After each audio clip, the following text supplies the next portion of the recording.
권익위가 닷새 전 부당 지원 출당 의혹 국회의원 38명 명단을 국회에 통보했는데 국회는 직접 조사도 하지 않고 명단 공개도 하지 않겠다고 밝혔습니다. 청탁금지법 위반 여부 조사를 피감기관에 넘겼는데 조사가 제대로 이루어지기 힘들 거란 전망입니다. 주행 중 이딴 화재로 리콜 사태를 일으킨 BMW 차량에서 주차 중에도 불이 났다는 주장이 나왔습니다. 정부는 화재 가능성이 있는 BMW 차량에 대해 운행 정지 명령을 검토하고 있다고 밝혔습니다. 삼성그룹이 앞으로 3년간 180조 원을 투자하고 4만 명을 채용하겠다고 발표했습니다. 역대 최대 규모입니다. 인터넷 은행에 한해 은산분리 완화를 발표한 청와대가 다음 과제로 개인정보 보호 규제 완화를 검토 중입니다. 지지층 내 반발을 달래야 하는 여당의 고심이 깊어지고 있습니다. 홍대 남성 누드 모델 사진 유출 등으로 논란을 빚은 인터넷 커뮤니티 워마드 운영자에 대해 경찰이 체포영장을 발부받아 추적 중입니다. 경찰은 일단 음란물 유포 방조 혐의를 적용한 걸로 전해졌습니다. 대학 수시 입학 전형 가운데 학생부 종합 전형이 스펙 쌓기로 전락했다는 논란이 그치지 않고 있습니다. 학교 과제물과 소논문을 대작, 대필해준다는 논란에 이어 일명 맞춤형 단톡방을 운영한다는 학원까지 생겼습니다.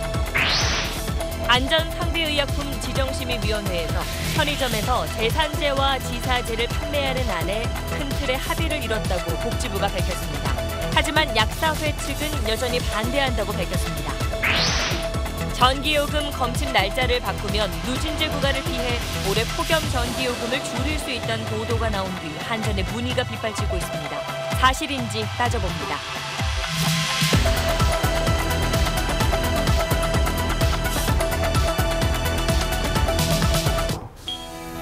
공기청정기가 도로 위로. 내일을 바꾸는 현대수소 전기차. 여러분 안녕하십니까. 오늘 8시 뉴스는 국민들의 목소리를 두려워하지 않는 국회 소식으로 시작하겠습니다. 자신들이 감시하는 공공기관 돈으로 외국 출장을 다녀온 국회의원 38명 명단이 국회의장에게 밀봉으로 전달됐다는 소식 지난주 저희가 단독 보도해드렸습니다. 그 명단을 공개하라는 지적에도 계속 침묵하던 국회가 오늘 닷새 만에 입장을 내놨습니다. 그 38명이 누군지 공개할 수 없고 또 조사도 하지 않겠다는 겁니다. 먼저 그 이유가 뭔지 남정민 기자가 전하겠습니다. 일주일간 휴가를 마치고 첫 출근한 문희상 국회의장은 취재진의 질문에 묵묵부답, 입을 떼지 않았습니다. 출장 38명 의원에 대해서 좀 어떻게 하실 계획이신지 한 말씀만 좀 부탁드려도 될까요? 국회 대변인이 대신 나섰습니다. 추가 조사를 하라고 권익위가 지정한 곳이 바로 피감기관들이고 국회는 이것에 대해서 조사할 권한이 없어요. 청탁금지법 시행 이후에도 피감기관 돈으로 국회의원들이 해외 출장을 간 데 대해 조사 권한이 없다며 위법성을 가릴 책임은 슬그머니 코이카, 즉 한국국제협력단 같은 피감기관에 떠넘겼습니다. 피감기관들이 결과를 국회에 통보해 올 경우에 국회의장은 국회 윤리특위에 문제가 있는 사안에 대해서는 회부해서 처리토록 할 예정입니다. 권익위가 국회에 보낸 명단도 참고용일 뿐이라며 법적 근거가 없다는 이유로 명단 공개를 거부했습니다. 다만 앞으로는 해외 출장을 원칙적으로 금지해놓고 의원 5명, 외부인사 2명으로 구성된 국외활동심사 자문위원회에서 적격성 여부를 가리겠다고 밝혔습니다. 심사만 통과하면 피감기관 예산으로 해외 출장 계속 가겠다는 얘기입니다. 자신들의 감시를 받는 누가 봐도 의린 피감기관을 방패막이 삼아 국회는 38명의 명단을 쥐고 내놓지 않고 있습니다. SBS 남정민입니다. 네, 정리하면 국회는 우리가 조사할 권한이 없으니까 이 출장비를 낸 기관이 직접 조사해서 잘못된 게 있으면 알려달라 이런 입장입니다. 매년 국회의원들에게 국정감사 받고 또 예산도 국회가 쥐고 있는데 과연 기관들이 제대로 조사해서 문제가 있다고 사실대로 이야기를 할 수 있을지 계속해서 권지윤 기자입니다. 법 위반 여부는 국회의원 해외 출장을 지원한 기관이 가릴 일이라면서 국회 대변인은 이렇게 말했습니다. 해당 기관들이 자기네들이 잘못했다라고 판단하기가 그 가능성이 그렇게 높지 않고 그러거든요. 그건 너무 상식이지 않습니까? 한국국제협력단, 즉 코이카 등이 청탁금지법 위반이라고 스스로 판단할 가능성은 크지 않다는 얘기입니다. 아직 시작도 안 한 조사에 대해 국회가 피감 기관에 가이드라인을 제시한 꼴입니다. 이제 계획 잡고 감사 계획 잡고 자체 조사 아직 시작하진 않았습니다. 국회는 또 이미 국회의원 활동용으로 피감 기관에 잡힌 예산을 쓴 거라며 통보받은 38명의 의원은 문제가 없다고 주장합니다. 그러나 국민권익위는 법 위반 소지가 있는 것만 추려 전달한 거라 반박했습니다. 출장 전수는 아니고요. 그중에 우리가 판단하기에 법 위반 소지가 있다고 보여진 게 38명이라는 거예요. 게다가 지난 2016년 권익위로부터 청탁금지법에 저촉되지 않는다는 답변을 받았다는 해명도 사실과 달랐습니다. SBS가 입수한 당시 권익위 답변서입니다. 문제가 없다는 내용은 전혀 없고 판단 기준만 안내했습니다. 국회는 법적 조사 권한이 없다며 피하고 있지만 권익위법 84조에 따르면 국회는 자체적으로 부패 방지를 위한 실태 조사 등을 추진해야 된다고 명시돼 있습니다. SBS 권준입니다. 자, 그렇다면 이 청탁금지법이 만들어진 뒤에 국회의원들이 간 해외 출장은 과연 어떤 게 있는지 저희가 한번 알아봤습니다. 이미 석 달 전에 저희 탐사보도팀이 정부 부처와 산하기관 220여 곳에서 지원한 국회의원들의 해외 출장 최근 10년치 내역을 분석해서 전해드린 적이 있었는데 누가 어디에 뭘 하러 갔는지 정성진 기자가 살펴봤습니다. 청탁금지법 시행 후 한국국제협력단 코이카 돈으로 의원들이 간 해외 출장은 모두 7건입니다. 가장 최근인 올 3월 한국당 원유철, 김순례, 문진국, 조훈현 의원은 코이카 돈 5,300만 원으로 쿠바를 갔습니다. 4명 의원 가운데 외교통일위원회 소속 의원은 원 의원 1명뿐이고 나머지 3명은 상임위도 달랐습니다. 원유철 의원님이 출석을 해서 가신 걸로 저희들 방에서 알고 있기 때문에.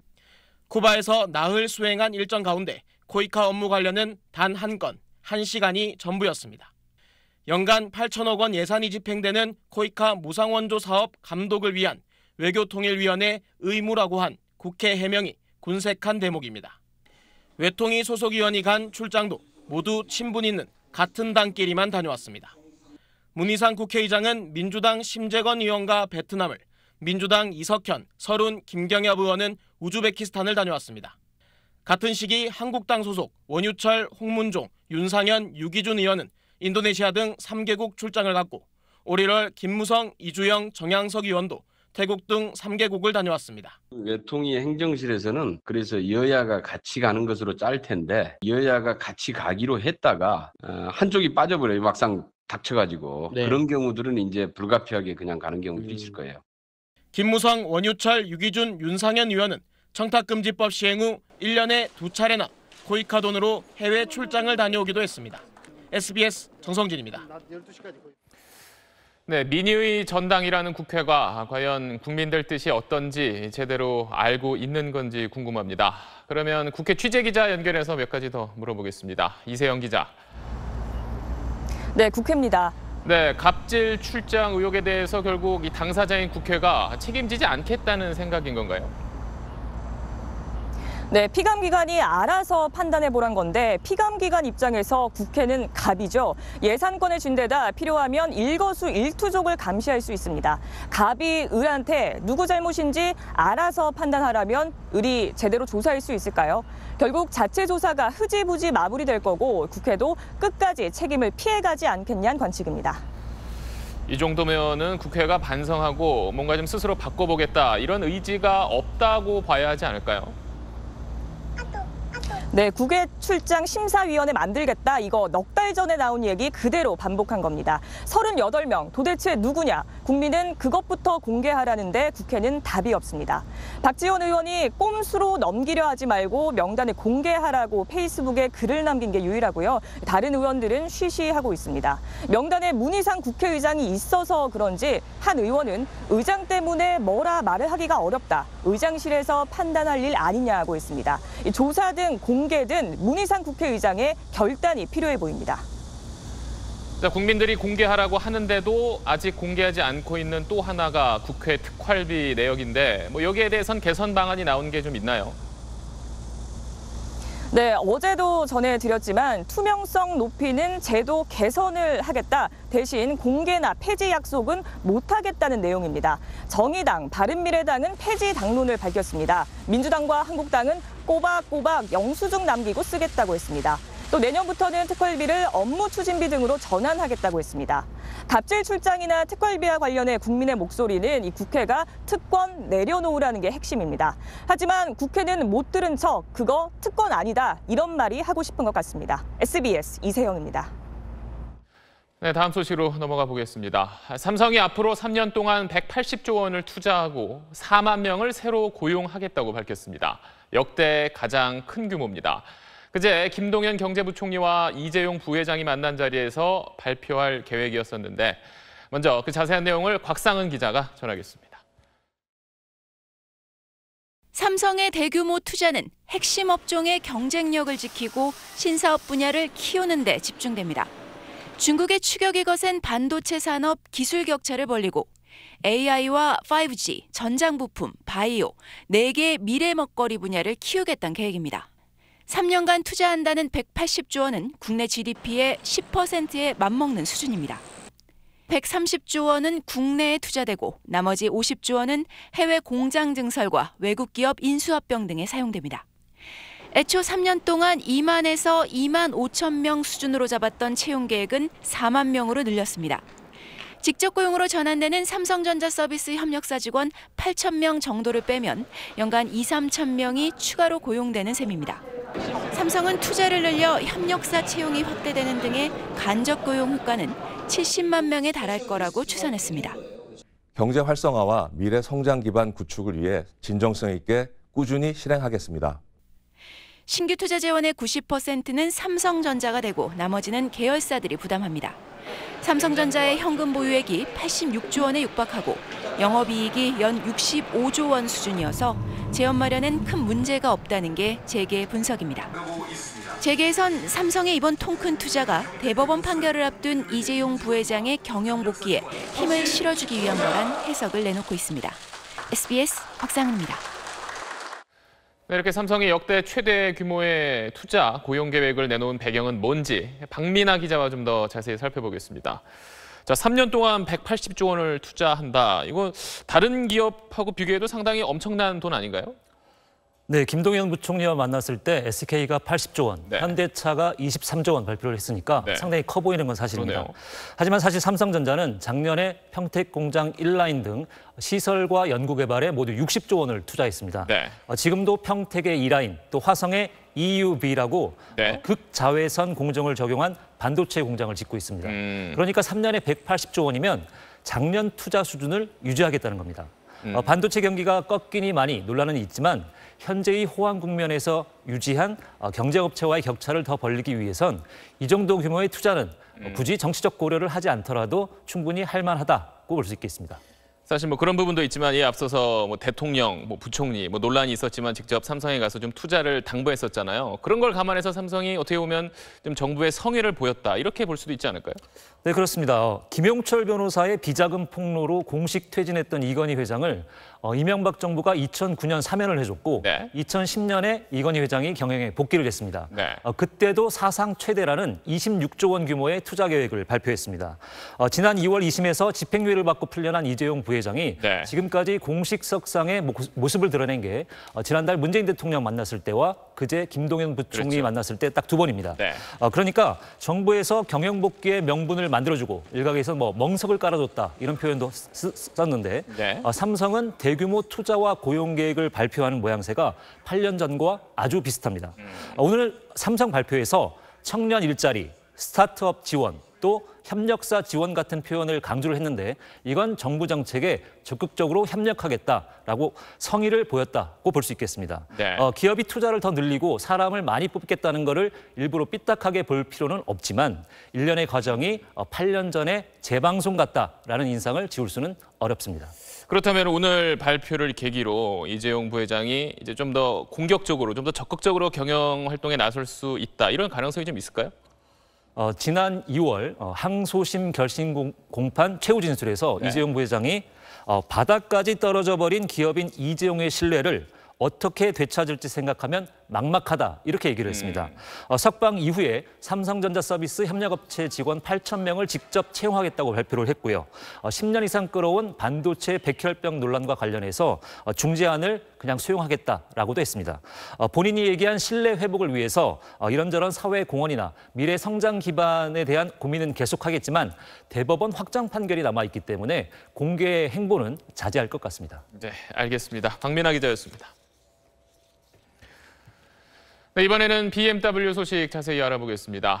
BMW 차 모는 사람도 또 옆에서 지켜보는 사람도 언제 불이 날지 불안하다는 목소리가 커지자 정부가 운행 정지 명령을 내리는 걸 검토하고 있습니다.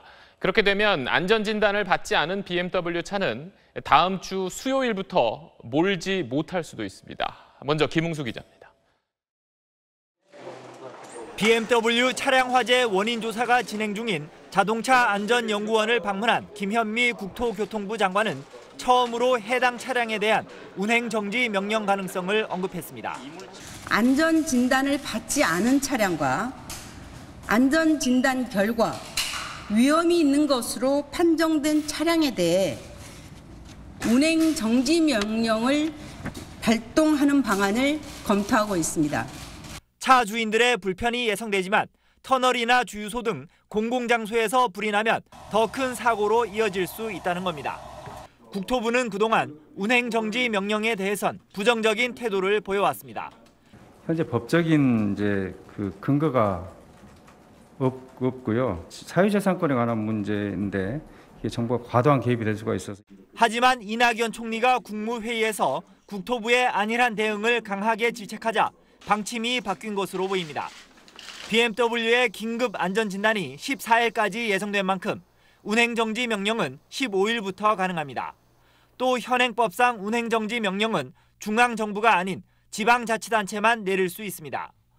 국토부는 운행정지 명령을 거부하는 차량 소유자에게 벌칙을 주기는 어렵겠지만 차량 운행을 강행했다가 사고가 나면 법적 책임을 져야 한다는 입장입니다. SBS 김웅수입니다. 자, BMW 회사 측은 지금까지 배기가스 재순환 장치라는 부품이 문제인 거고 때문에 달릴 때만 불이 나는 거라고 해명해 왔었는데 이제 그 말도 믿기 어렵게 됐습니다. 지난달에 세워놓은 BMW 차에서 불이 났었는데 아직 원인조차 파악하지 못하고 있습니다. 계속해서 정경윤 기자입니다. 지난달 20일 성남에서 불에 탄 BMW 520D 차량은 도로변에 주차된 상태였습니다. 운전자가 차를 주차했다가 곧바로 다시 돌아와 보니 불이 난 겁니다.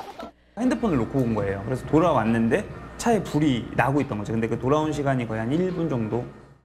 BMW 측은 해당 차량은 EGR이 있는 엔진이 아닌 운전석 부근에서 불이 시작된 것으로 추정된다는 소방당국의 의견을 내세워 최근 잇따른 화재와는 다르다고 선을 그었습니다. EGR이 아닌 다른 원인이 있다는 건데 BMW는 소견서를 통해 원인 미상이라고만 밝힐 뿐이었습니다.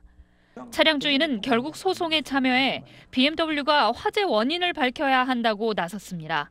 원인을 특정할 만한 이상을 찾을 수가 없어 화재 원인을 판단할 수가 없다. 이런 식으로 답변을 줬더라고요. 어이가 없죠. 왜 불이 났는지에서 얘기도 안 해주고. 이렇게 불안감이 커지면서 BMW 차량 주차를 금지한다는 팻말은 더 늘었습니다. 기분 나빠요. 다시는 안 사야 될 것 같아요, 저거. 장을 보러 가도 항상 일단 물어보고 들어가게 하고. 화재 원인 규명은 물론 소비자에 대한 대처 방식을 두고 불신이 커지면서 BMW 차량을 기피하는 이른바 BMW 포비아 현상은 점차 확산하고 있습니다. SBS 정경윤입니다. 자, 이렇게 불안감이 커지면서 내 차는 괜찮은지 BMW 서비스 센터엔 종일 차들이 몰려들고 있습니다. 앞서 말씀드린 대로 정부가 운행 정지 명령까지 검토하고 있기 때문에 다음 주 화요일까지 안전진단 꼭 받는 게 좋습니다. 그럼 서비스 센터에 나가 있는 취재 기자 연결해 보겠습니다. 박창근 기자. 네, 서울 마포구에 있는 BMW 서비스 센터에 나와 있습니다. 네, 요즘 서비스 센터 24시간 운영한다고 하는데 지금도 차량들이 계속 들어오고 있나요? 네, 낮부터 이어진 방문 행렬은 지금도 이어지고 있습니다. 사고에 대한 불안 속에 서비스 센터를 찾은 BMW 차량 소유자들은 리콜은 물론 안전점검도 지연되고 있다면서 불편을 호소했습니다. 통화가 좀 상당히 어려웠었죠. 전 일주일 걸렸어요. 1시간 반 걸린다고 해서 일단 차를 두고 나와버렸습니다. 왜냐하면 기다릴 수가 없잖아요. BMW가 리콜 대상으로 지정한 차량은 모두 10만 6천 대입니다. 전국에 있는 61개 서비스 센터 모두 24시간 문을 열고 있지만 안전진단을 받은 차량은 아직 절반도 안 되는 4만 7천여 대에 불과합니다. 게다가 문제가 된 EGR 부품이 부족해 일부 센터에선 교체와 수리가 더 늦어지고 있습니다. 일부 피해자들은 BMW의 결함 은폐 의혹을 수사해야 한다며 내일 BMW 본사와 한국지사 경영자들을 경찰에 형사고소할 예정입니다. 또 이 화재 원인을 놓고도 여전히 시끄러운데 BMW가 유럽에서도 우리랑 이제 같은 문제로 대규모 리콜을 하기로 했다고요. 네, BMW는 그제 기자회견에서 지난 2016년 유럽에서도 비슷한 차량 화재가 있었다고 밝혔습니다. 그리고 하루 뒤인 어제에는 유럽에서 같은 문제로 32만 4천 대의 리콜을 결정한 걸로 확인됐습니다. 이렇다면 문제의 EGR 부품의 결함을 확인하고도 한국뿐 아니라 외국에서도 뒷짐을 지고 있었다는 얘기여서 늑장 리콜 논란이 더욱 커질 전망입니다. 지금까지 BMW 서비스 센터에서 SBS 박찬근입니다. 다음 소식입니다. 드루킹 김모 씨가 김경수 경남지사로부터 문재인 정부 지지율 관리를 부탁받았다고 진술한 것으로 알려졌습니다. 특검은 내일 오전 김 지사를 다시 불러서 드루킹의 주장이 사실인지 조사할 방침입니다. 안상우 기자의 보도입니다. 드루킹 김모 씨의 새로운 진술은 대선 이후 김경수 지사를 만났는데 김 지사가 이번 정부 임기 말까지 지지율 40% 이상을 유지할 수 있도록 도와달라고 했다는 겁니다. 김 지사가 댓글 조작을 알고 있었고 댓글 조작을 통해 정치적 효과를 보려 했다는 자신의 주장을 뒷받침하기 위해 새로운 주장을 한 것으로 보입니다. 특검팀은 내일 다시 출석하는 김 지사를 상대로 드루킹의 진술이 사실인지 확인할 예정입니다. 앞선 특검 조사에서 김 지사는 파주의 출판사에 가 드루킹 측으로부터 조직에 관해 설명을 듣고 함께 식사한 것은 맞지만 댓글 조작 프로그램인 킹크랩 시연회는 본 적이 없다며 혐의를 부인한 걸로 알려졌습니다. 특검팀은 킹크랩 프로그램을 만든 사람, 설명한 사람, 설명의 광경을 목격한 사람의 진술이 일치한다며 김 지사를 압박했습니다. 특검팀은 양측의 주장이 첨예하게 맞서고 있기 때문에 내일 조사에서 대질하는 방안을 검토 중입니다. 또 김 지사를 조사한 뒤 드루킹을 김 지사에게 소개한 송인배 청와대 비서관과 오사카 총영사직과 관련해 드루킹의 최측근 변호사를 면담한 백원우 청와대 비서관도 조사하는 방안을 검토하고 있습니다. SBS 안상우입니다. 홍대 남성 누드 모델 사진과 천주교 성체 훼손 사진으로 논란을 빚은 인터넷 커뮤니티 워마드 운영자에 대해 체포영장이 발부됐습니다. 경찰은 음란물 유포 방조 혐의로 영장을 받아 외국에 있는 운영자를 추적하고 있습니다. 이호건 기자의 단독 보도입니다. 경찰이 현재 외국에 거주하고 있는 워마드 운영자의 신원을 알아내 체포영장을 발부받았다고 복수의 경찰 관계자가 확인했습니다. 운영자에겐 우선 음란물 유포 방조 혐의가 적용됐습니다. 워마드에는 홍대 남성 누드 모델을 몰래 찍은 사진이 촬영자가 구속된 뒤에도 다시 올라온 데다 지난달엔 다른 남성 누드 모델 2명의 사진도 게시됐습니다. 대학 남자 화장실로 추정되는 몰카 사진도 올라왔습니다. 여기에 천주교 성체 훼손 추정 사진, 성당 방화 예고글, 남자아이 살해 예고글, 문재인 대통령 나체 합성 사진까지 올라와 사이트 폐쇄 국민청원이 제기되는 등 크게 논란이 일었습니다. 경찰은 각각의 사진과 글에 대해 서울과 부산 등 전국 여러 관서에서 동시다발적으로 수사하고 있습니다. 경찰은 워마드 운영자의 신병을 확보하기 위해 워마드의 서버가 있는 미국 당국에 공조수사를 요청했습니다. 또 범죄인 인도 청구나 인터폴 적색 수배 요청도 검토하고 있습니다. 하지만 경찰은 혐오 대상이 다를 뿐 문제의 심각성이 워마드 못지않은 일베의 운영자를 제대로 수사한 적이 없습니다. 때문에 워마드 운영자 체포영장이 성차별적 편파 수사로 비치지 않을까 경찰은 신경을 곤두세우는 분위기입니다. SBS 이호건입니다.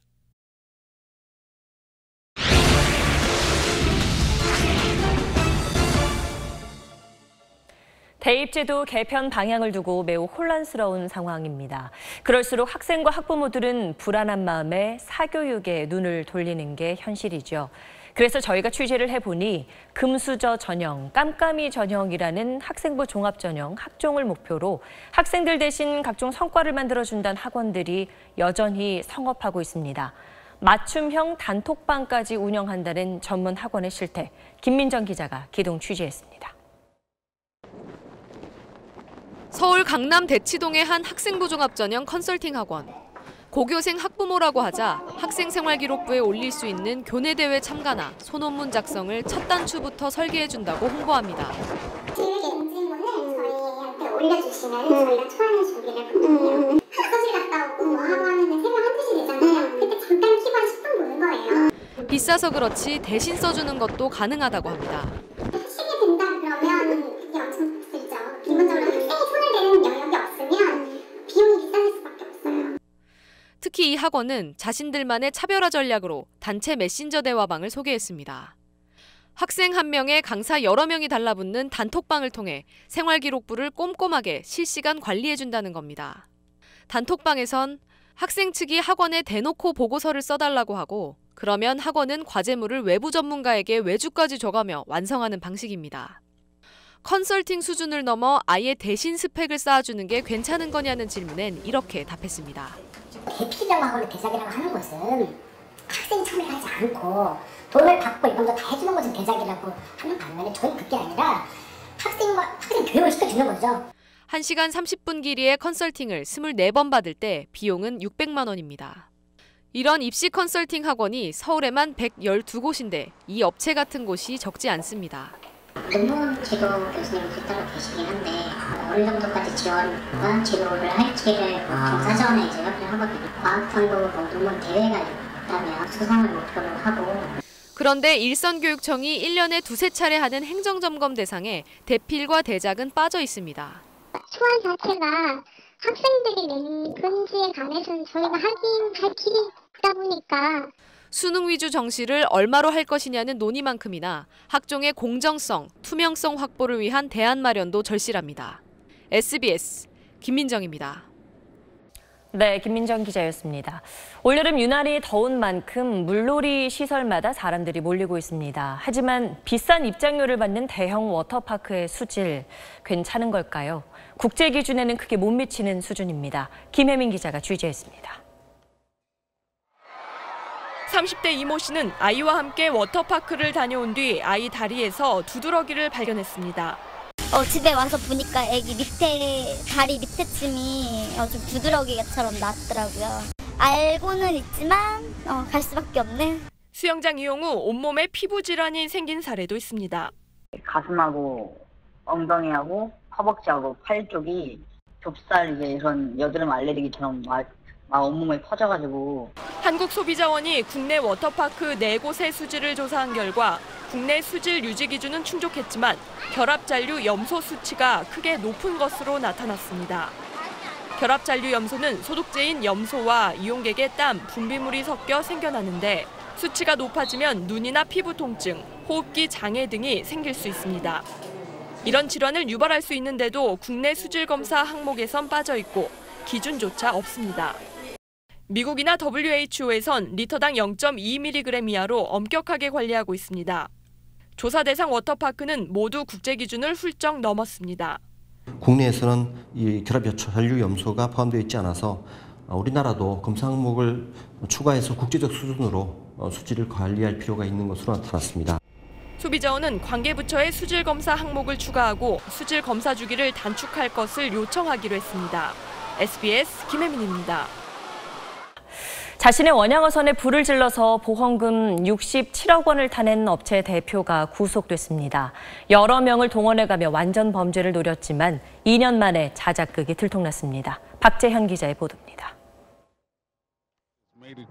길이가 100m나 되는 원양어선에 불이 났습니다. 2016년 11월 남아공 케이프타운 항구에 정박해 있다가 불이 난 이 선박은 엿새나 계속 타다 전소됐습니다. 어선 보유 업체는 67억 원의 보험금을 타냈습니다.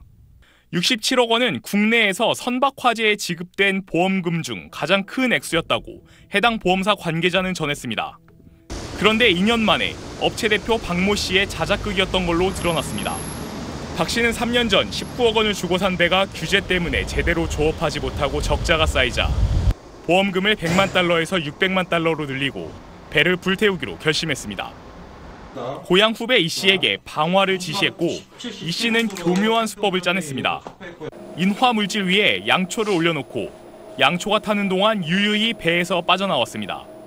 불은 5시간 뒤에 났습니다. 업체 대표 박 씨는 퇴사한 직원을 화재 조사원으로 내세워 원인을 누전으로 몰고 가 보험금을 타냈습니다. 선박 국적이 바누아투 공화국이기 때문에 이를 국내 수화기관 등에 통보할 의무가 없다는 점을 악용하였습니다. 완전 범죄가 될 뻔한 화재는 불을 낸 이 씨에게 범행 자랑을 들은 지인이 제보하는 바람에 들통났습니다. 경찰은 업체 대표 박 씨와 이 씨 등 3명을 구속하고 범행을 은폐한 5명을 불구속 입건했습니다. SBS 박지현입니다. 현재 편의점에서는 제산제와 지사제를 팔지 않습니다. 약사회의 오랜 반발이 가장 큰 이유인데 오늘 복지부가 일단 제산제와 지사제 편의점 판매에 큰 틀의 합의를 이뤘다고 했습니다. 하지만 약사회는 아니라고 밝혔습니다. 약사의 복약지도 없이 팔면 자칫 부작용을 부를 수 있다며 오히려 지금 편의점에서 살 수 있는 고용량 타이레놀도 못 팔게 해야 한다고 주장합니다. 그렇다면 이런 약을 팔 때 약국에서는 복약 지도를 제대로 하고 있을까요? 노유진 기자가 취재했습니다.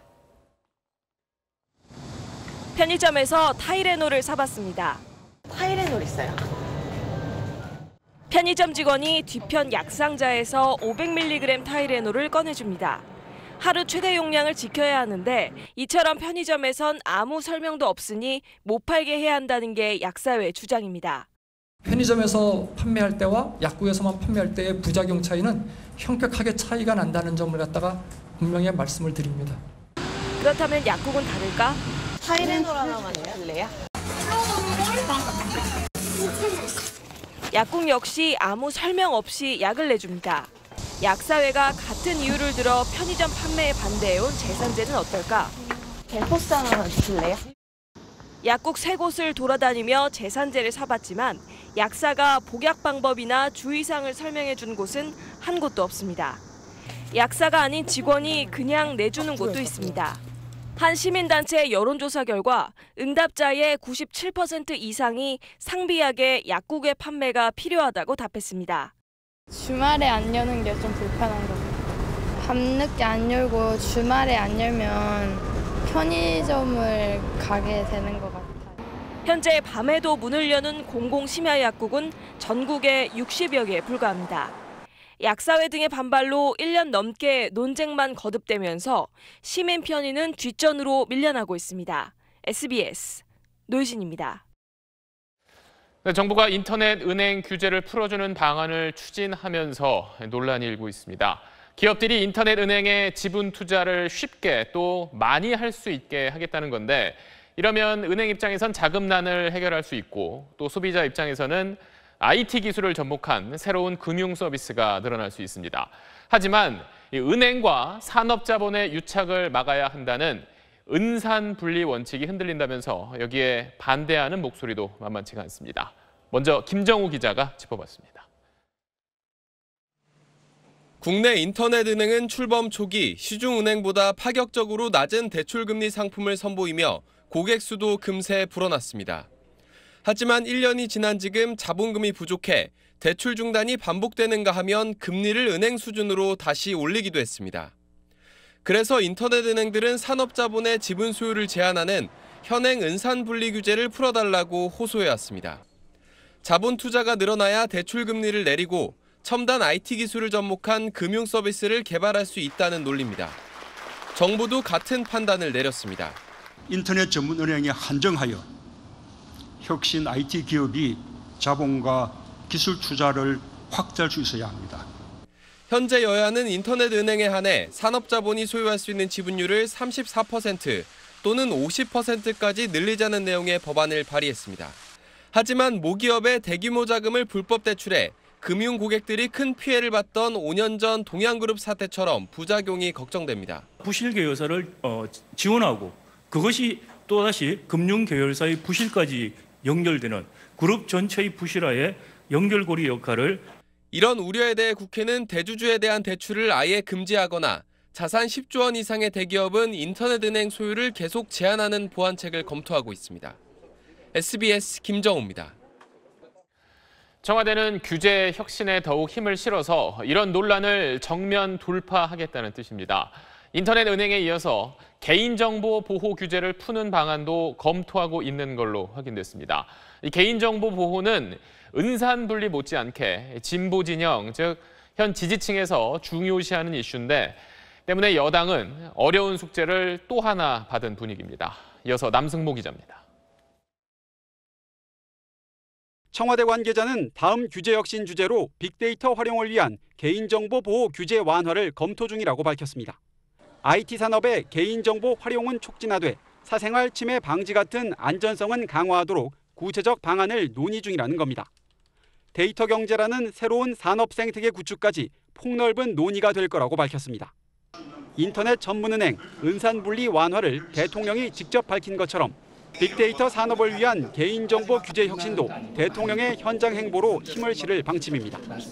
청와대 관계자는 대통령의 규제 혁신 현장 행보를 이달 안에 한두 차례 더 하는 걸 검토 중이라며 추진 의지를 보여주는 동시에 체감 속도를 높이라는 동료라고 말했습니다. 민주당은 인터넷 전문은행 특례법 이달 내 국회 처리를 야당과 합의하는 등 청와대와 보조를 맞추면서도 지지층 반발이 확산할까 우려하는 분위기입니다. 분명한 것은 혁신 성장에 따른 규제 개혁이 경제 민주화의 원칙을 넘어서는 일은 없을 것이라는 것입니다. 청와대는 그러나 공약 파기라는 일부 지지층의 비판에 대해 대선 공약집과 다르지 않다고 반박하는 등 대통령의 정면 돌파 의지를 강조했습니다. SBS 남승모입니다.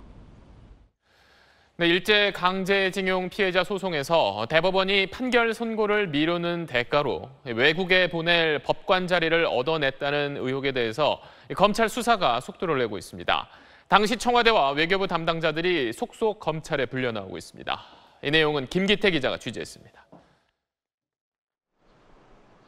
검찰이 최근 조원명 전 브루나이 대사를 소환 조사한 것으로 SBS 취재 결과 확인됐습니다. 조 전 대사는 2013년 4월부터 1년 5개월 동안 박근혜 정부 청와대 외교안보 수석실에서 선임 행정관으로 근무했습니다.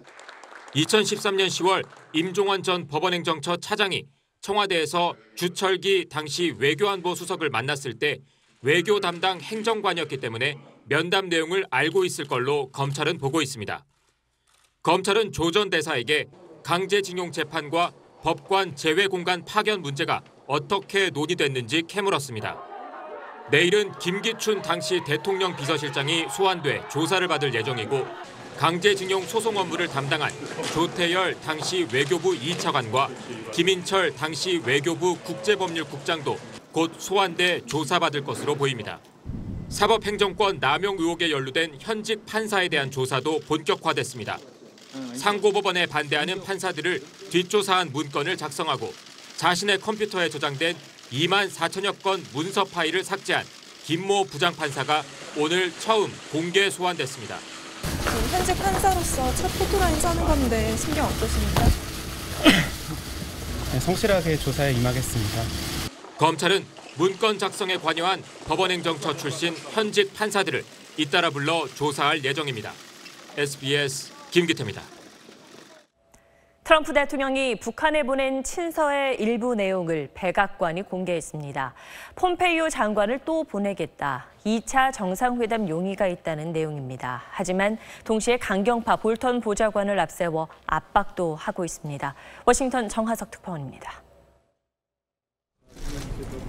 지난주 북한에 전달된 트럼프 대통령의 친서 내용을 볼턴 백악관 국가안보보좌관이 소개했습니다. 폼페이오 국무장관의 네 번째 방북 의사를 적어보냈습니다. 트럼프 대통령이 김정은 위원장과 다시 만날 준비가 돼 있다는 것도 알렸습니다. 휴가 중인 트럼프 대통령은 오늘도 북한이 핵 프로그램 폐기에 진전을 보이고 있다고 긍정 평가했습니다. 백악관은 이런 유화 메시지와 함께 손에 든 채찍도 슬쩍 내보였습니다. 강경파인 볼턴 보좌관이 앞장섰습니다. 중요한 것은 대화가 아닌 비핵화 실행이라며 제재의 고삐를 늦추지 않겠다고 강조했습니다. 북한이 먼저 움직여야 선물도 있다는 뜻입니다. We're waiting for the North Koreans to begin the process of denuclearization, which they committed to in Singapore and which they've not yet done. 북한의 풍계리 핵실험장 폐쇄도 국제 참관인단이 없었다며 유효한 조치로 보지 않는다고 말했습니다. 대북 강경파 볼턴 보좌관은 어제와 그제 서너 개 방송사를 돌며 인터뷰에 응했습니다. 트럼프 행정부가 지지부진한 협상 국면을 넘어서기 위해 압박 메시지의 비중을 늘린 것으로 보입니다. 워싱턴에서 SBS 정하석입니다. 그런데 볼턴 보좌관이 북한산 석탄 반입 의혹 문제를 우리 정부와 논의했다는 사실을 공개했습니다. 우리 정부를 향한 우회적 압박 메시지로도 읽히는데 청와대는 통상적인 조율 차원이라고 밝혔습니다. 김아연 기자가 보도합니다. 볼턴 보좌관은 미국 폭스TV와의 인터뷰 도중 정의용 국가안보실장과의 통화 내용을 공개했습니다. 몇 시간 전 북한 석탄 밀반입과 관련해 기소를 포함해 한국법에 따라 적절히 처리될 걸로 들었다고 밝혔습니다. 제재 준수 대열에서 이탈하지 말라는 우회 압박으로도 읽힙니다. 북한은 북한대로 정부를 압박하고 있습니다. 대내외 매체를 동원해 외세 제재가 무슨 상관이냐며 노골적으로 불만을 드러내고 있는 겁니다. 미국이 다시 제재의 칼을 들이댄 이란에 북한 리용호 외무상이 보란 듯 오늘 방문하기도 했습니다. 일방적으로 파기하는 이러한 행동들이 그렇게 호락호락하게 트럼프 대통령의 뜻대로 전개되지 않을 것이다라고 하는 일종의 견제구를 날리는 판문점 회담으로 고조됐던 기대와 달리 남북 경협은 시작도 못한 상황. 우리 내부에서도 불만이 터져 나왔습니다. 방북 신청을 우리가 요청을 했었습니다마는 정부에서 돌아온 대답은 역시나 유보였었습니다. 공장을 확인하러 가는 것조차 대북 제재에 저촉되는 것이라는 말입니까? 대북 제재를 이행하면서도 남북관계 개선을 이뤄야 하는 딜레마적인 상황. 정부는 아직 딱 부러진 해법을 찾지 못하고 있습니다. SBS 김아영입니다.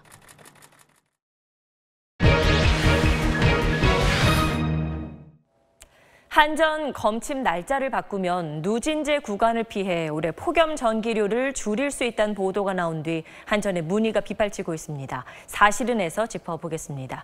박세훈 기자, 한전 상담실의 통화 연결도 잘 안 된다면서요? 네, 지금 검침 날짜를 바꾸려고 하는 문의가 몰려서 그런 건데 24일부터 날짜 변경을 신청할 수가 있거든요. 근데 한 가지 알아두실 건 날짜를 바꾼다고 해도 이게 소급 적용이 안 된다는 겁니다. 올해 7월, 8월 요금은 그대로 내야 되기 때문에 올여름 전기요금 폭탄을 피할 수 있다는 건 사실이 아닙니다. 네, 자세히 좀 설명해 주세요. 제가 한 가지 예를 좀 들어드리겠습니다. 매달 15일에 검침하던 집이 날짜를 9월 1일로 변경 신청을 할 수가 있잖아요. 근데 그렇다고 해서 요금을 8월 1일까지 내는 건 아닙니다.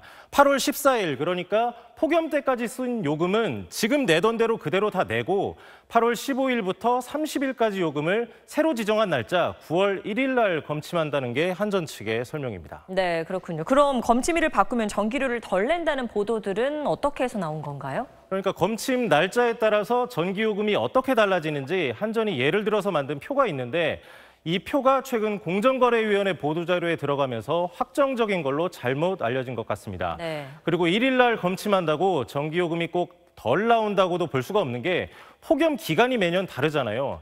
2014년에 서울 기온을 보시면 대략 30도를 넘은 날이 이렇게 7월 초부터 8월 초까지입니다. 에어컨 상당히 많이 썼겠죠. 근데 이런 경우에는 1일 날 검침을 하면 요금 폭탄 맞는 겁니다. 또 겨울도 문제인 게 보통 1월부터 춥잖아요. 1월 초부터 이제 강추위가 시작됐는데 검침 날짜가 2월 1일로 돼 있다. 이럴 경우에도 전기 난방하는 집은 누진제 때문에 전기요금 훨씬 더 나올 수 있습니다. 네, 그렇죠. 겨울 걱정도 미리 해야겠네요. 근데 뭐 그렇다고 해도 검침 날짜를 바꾸고 싶은 분들 계실 텐데 한전이 통화 연결이 잘 안 되는 것뿐만이 아니라 검침일 변경을 신청해도 거절한다는 얘기도 들리네요. 네, 그런 불만들이 일부 있어서 제가 확인을 해보니까 최근에 일부 한전 상담원들이 자동으로 체크되는 원격 검침만 날짜를 바꿀 수 있고 검침원들이 집집마다 확인하는 일반 검침은 날짜를 못 바꾼다 이렇게 안내를 해주고 있습니다. 근데 한전 측은 이게 잘못 안내하고 있는 게 아니라 현행 규정이 그렇다고 해명을 했습니다.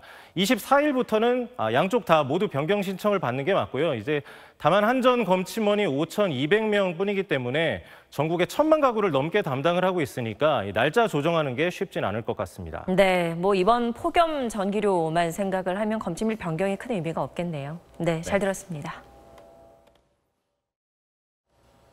네, 공공기관들의 돈 없는 갑질 행각이 감사원 감사로 드러났습니다. 특히 서울주택도시공사 직원들은 임대주택을 보수하는 업체를 불러서 공짜로 직원 집을 고치기도 했습니다. 김혜영 기자가 보도합니다. SH, 즉 서울주택도시공사는 임대주택의 보수공사를 입찰을 통해 선정한 민간업체에 맡깁니다. 그런데 이 보수공사를 감독하는 SH 직원 A씨, 민간업체에 이런 지시를 했습니다. 한 직원 집에 따뜻한 물이 나오지 않는다. 또 다른 집엔 보일러가 고장났다며 수리를 요구했습니다. SH 직원 3명의 집을 고치게 했는데 공짜 수리였습니다. 보수공사 업체에는 임대주택을 보수한 것처럼 꾸며 회사로부터 돈을 받게 했습니다.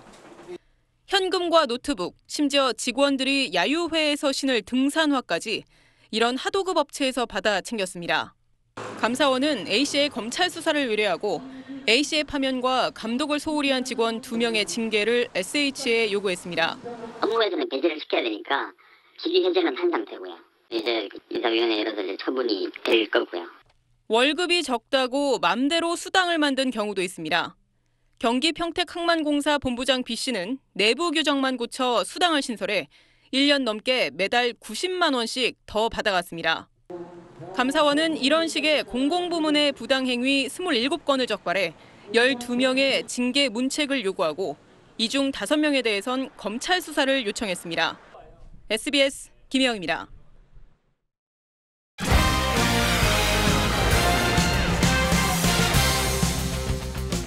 스포츠 뉴스입니다. 유럽에서 뛰고 있는 이승우, 황희찬 콤비가 오늘 아시안게임 대표팀에 합류해 첫 훈련을 했습니다. 월드컵에서의 아쉬움을 아시안게임에선 반드시 씻어내겠다고 입을 모았습니다. 이정찬 기자입니다. 22살 황희찬과 20살 이승우는 월드컵 대표팀에서 실과 바늘처럼 붙어 다녔습니다. 항상 밝은 표정으로 월드컵 팀에 패기를 불어넣었던 이들은 나란히 소속팀을 적극적으로 설득한 끝에 아시안게임 대표팀에도 같은 날 합류했습니다. 워낙 친해서 희찬이 형이 또 잘해주고 저한테 잘 맞춰주니까 저는 오랜만에 봤는데도 똑같은 것 같아요. 월드컵에서 활발하게 공격을 이끌었지만 골맛을 보지 못하고 16강의 꿈도 이루지 못한 두 선수는 아시안게임에선 다를 거라고 입을 모았습니다. 다음 주 월요일 현지에서 합류할 에이스 손흥민과 힘을 합쳐 화끈한 공격 축구로 2회 연속 우승을 이끌겠다고 다짐했습니다. 축구 선수 황희찬으로서 정말 모든 부분을 되게 많이 배울 수 있었고 공격수로서는 일단 골이 당연히 필요하다고 생각하고요. 잘해서 우승을 해야 할지가 중요한 것 같아요. 화려하고 이름값만 대고 이렇게 가서 저희가 방심하고 갔다가는 쉽지 않은 대회이기 때문에. 대표팀은 파주에서 이틀 더 조직력을 가다듬은 뒤 오는 11일 결전지인 인도네시아로 떠납니다. SBS 이정찬입니다. 우리의 메달밭인 태권도는 이번 아시안게임에서 금메달 9개를 노리고 있습니다. 남녀 간판인 이대훈과 강보라, 태권남매가 금빛 발차기를 자신했습니다. 이 소식은 하성룡 기자입니다. 강력한 발차기가 쉴 새 없이 미트를 때리고 별도 있는 품새 동작으로 호흡을 맞춥니다. 태권도 대표팀은 겨루기 10개 부문에서 6개, 처음 정식 종목이 된 품새 4개 부문에서 3개 등 총 9개의 금메달을 노립니다. 남자 겨루기 68kg급 세계 1위 이대훈은 믿고 보는 간판 스타입니다. 2년 전 리우올림픽에서 요르단의 아부가우시에져 정상 자리를 내줬지만 이번엔 라이벌을 넘고 사상 첫 3회 연속 우승을 달성하겠다는 각오입니다. 잘 분석해서 이길 수 있는 그런 작전을 세우고 이 무더위 날릴 수 있는 시원한 발차기 보여드릴 수 있도록 하겠습니다. 17살 태권 소녀 강보라는 리우올림픽 금메달리스트 김소희를 꺾고 역대 최연소로 태극마크를 단 무서운 10대입니다. 어릴 때부터 몸에 익힌 태권 기술을 접목한 현란한 발차기로 올해 각종 국제대회를 석권했습니다. 태권하고 태권도 발차기를 이제 좀 섞거나 같이 쓰게 되면 상대들이 어디에서 발이 올지 잘 모르고 다른 각도에서 발차기가 오기 때문에 대표팀은 오는 15일 출국해 금빛 발차기에 시동을 겁니다. SBS 하성룡입니다. 평창에서 롤러스키 대회가 열렸습니다. 뜨거운 아스팔트에 열기를 뚫고 힘차게 달리는 선수들 만나보시죠.